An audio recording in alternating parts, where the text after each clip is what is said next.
bastante a me colocar. Não é porque eu sou humilde, não. É porque eu sou ruim. Entendeu? E preciso da graça de Deus. Uma vez eu estava conversando com uma pessoa e ele falou exatamente essa frase. Estava conversando com um pastor e ele estava começando a pontuar para mim vários cuidados que ele tem com determinadas situações. Então eu tenho cuidado com isso, eu tenho cuidado com aquilo, eu tenho cuidado assim. E aí, em um determinado momento, eu estava olhando e eu falei assim, rapaz, poxa, que bacana, cara. Você é um cara bastante cuidadoso. Ele falou assim, mas sabe por que eu faço isso?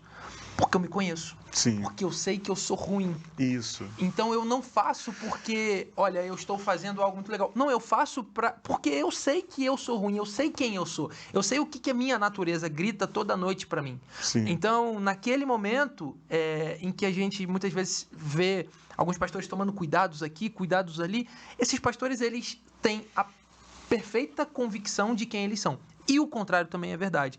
A maioria dos pastores que caem, e aí quando a gente fala de pastor cair, geralmente a gente pensa em adultério, em alguma questão sexual, mas existem pastores caídos, infelizmente, em outras áreas completamente diferentes dessa parte. Sutis até, e que ninguém percebe. E quase todas elas, pastor, quase todas, esses dias eu me peguei pensando nisso. Às vezes eu também tenho algumas paranoias reflexivas. E às vezes eu comecei e aí eu comecei a pensar que todas essas quedas, principalmente de líderes, elas começam com o bichinho, a mosquinha da vaidade. Porque seja a vaidade de, olha, eu não vou me relacionar aqui com essas pessoas, eu não vou caminhar com pessoas próximas, eu não preciso caminhar com pessoas próximas a mim, como, por exemplo, a gente tem aqui o Conselho de Pastores na nossa cidade, eu não preciso caminhar aqui, olha, eu não preciso ter alguém ali com quem eu converse, troque alguma informação, alguma ideia, eu não preciso de um conselho na igreja que de alguma forma vai chegar e vai falar assim, olha, pastor, isso aí não acho que está certo. Seja quando a pessoa começa a deixar de tomar cuidado, o famoso deixar de vigiar, porque começa a entender que ele não precisa.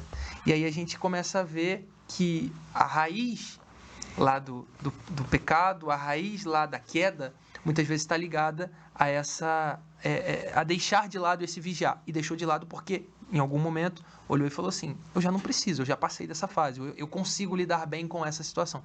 E aí a gente vê muita gente, infelizmente, caindo nessas áreas, né? Sim. E, pastor, sim, eu tô vendo vocês falando aqui, tô só refletindo, né? E provavelmente essa percepção que você tem vem diretamente do Evangelho, né? Porque o Evangelho, parece que pra gente, porque a gente se converte, o Evangelho se torna um espelho. Então você olha pro espelho do Evangelho e você se vê naquele espelho e fala, cara, eu tô muito longe. Então eu acho que quanto mais próximo do Evangelho nós estamos, mais essa convicção a gente tem de que, cara, quem sou eu pra me achar alguma coisa, né? Quanto mais você caminha, mais você descobre. Por exemplo, eu olhando o Renato de 20 anos atrás, de 15 anos atrás, eu falei, rapaz, ele era convertido mesmo, entendeu? Mas é um processo de Deus. A Bíblia fala que muito é dado, muito é exigido. Na verdade, é o tratamento de Deus em cada um de nós. Então, na realidade, Deus vai tratando da gente, vai cuidando da gente. Esse é o processo, né, de transformação, que Deus vai realmente tocando nossas dificuldades. E Ele lida bem com o nosso orgulho. Eu lembro uma vez que um certo pregador famoso no Brasil, que todo mundo falava, esse pastor vai na igreja, ele fala assim, me contando, né? Falando assim, falava assim, ele está pregando no púlpito, eu estou na sua igreja pregando, eu sou esse pastor que eu não vou mencionar o nome. Ele falava assim, vocês, não vou pregar nessa igreja aqui mais não, vocês não estão me respeitando. No meio do púlpito, na hora da pregação, estou saindo, se alguém quiser me ouvir, estou aqui fora. Vou continuar pregando ali fora, porque não está tendo respeito. Um cara sem educação, deselegante. Isso que me passavam. E o que ele faz? Foi em um certo lugar e fez um cara assim, surtado, um João Batista surtado. Eu falei assim, esse cara nunca prega na minha igreja. Escuta, preste atenção, minha igreja. Entendeu? Olha só o que eu falo. Olha a frase do orgulhoso. Nunca prega na minha igreja. E aí, aqui ele não prega nunca. Muito bem. Pastor Sérgio Veiga, eu não sei se você conheceu, que ele abriu o CEIAC aqui em Friburgo. É o pai da Cintiq. Pai da Cintiq, exatamente. Ele vindo da Alemanha, nós durante mais de 10 anos, nós contribuímos com ele lá na Alemanha. A nossa igreja deu todo o apoio, assim, financeiro também, fazemos parte do apoio que eles recebiam. E aí, ele sempre vinha à nossa igreja, trazia pessoas. Um dia ele estava na nossa igreja, trouxe uma pessoa, tem um cara tocando, ministrando lá, aí ele falou o nome do cara, eu falei, será que... Não, porque eu não conhecia pessoalmente. Eu falei, será que esse cara não pode ser, não? E o cara ministrando na nossa igreja, pregando, eu falei, esse cara era ele. Pregando na nossa igreja, cantando na nossa igreja. E o senhor se emocionando. Não, cara, incrível. Não, ficou meu amigo. Na verdade, ele ficou meu amigo, esse cara. Mas você vê que a gente tem que ter cuidado com o que você fala. Estava na Igreja de Nova Vida, Bispo Roberto McAllister, vivo ainda, numa conferência, levanta uma mulher pregando, enquanto o bispo estava pregando, na hora da pregação, na hora do louvor, a mulher dançava. Naquela época não tinha essas danças assim, e ela dançava assim, e fazia.